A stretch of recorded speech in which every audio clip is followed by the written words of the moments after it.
Hi, I'm Caitlin. So I'm going to talk about our week 4 discussion on professional counseling skills. For the first question, are the sessions you watch similar to what you imagined a counseling session to be? So the session with Stephanie is exactly what I imagined a counseling session to be. As a client myself, this is exactly how my counselor talks to me when I was having a time with a new job and balancing all aspects of my life. Um, it was more of the counselor asking the client to expand on things she was saying and having her talk it out and summarize it for herself. Is it puts it in perspective for the client to understand what they are saying. Um, the counselor also picked up on her bodily reactions and what she was like when she was saying things. And then he validated her feeling and like gave her something to look forward to for them to talk to for the next session. Um, the session with Mariah was a little bit different approach than I'm used to, but I can definitely imagine in this particular situation. The counselor starts by asking her to go over and restating why she's in counseling. He was a bit more assertive in the situation, challenging the client to step towards what her goal is.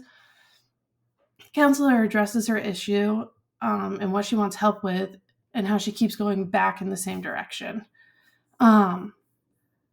And then he has her think about ways to work towards her goal and the things she can tell others that she wants to do. And then has her have a measurable goal for their next session.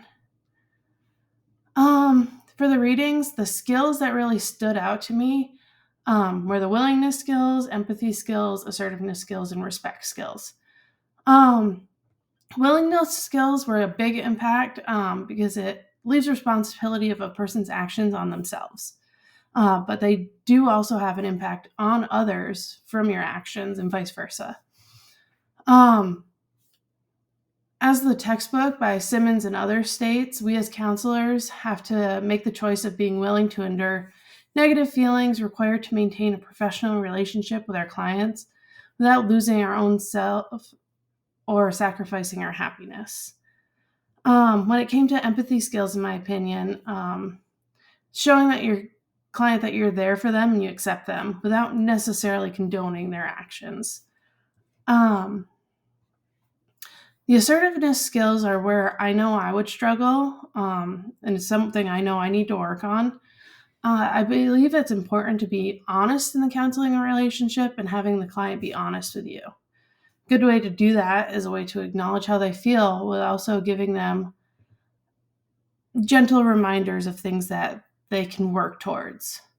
For respect skills, it is important that you avoid blaming the client or trying to prove the other person wrong, as the textbook states on 402. So for the counselor, I think would be a good fit for me. I kind of can already guess would be the Wayne Powell, the one with Stephanie. As I've had a few different counselors in my time, I know I personally need someone that just listens to me talk out my problem, and they might give me a few prompts here and there, but I need to figure it out for myself. I can't have somebody else do it for me. But I don't respond well when a counselor tells me what I need to do in a situation. It actually makes me shut down more. So the question I would ask is, I know that it seemed that the counselor with Mariah used the ear method, but he also seemed a bit frustrated by her lack of progress. And I wonder if it would be more helpful to dig into her fear of rejection and why she feels that her suggestions would be met with rejection if it's only happened a few times. All right, bye.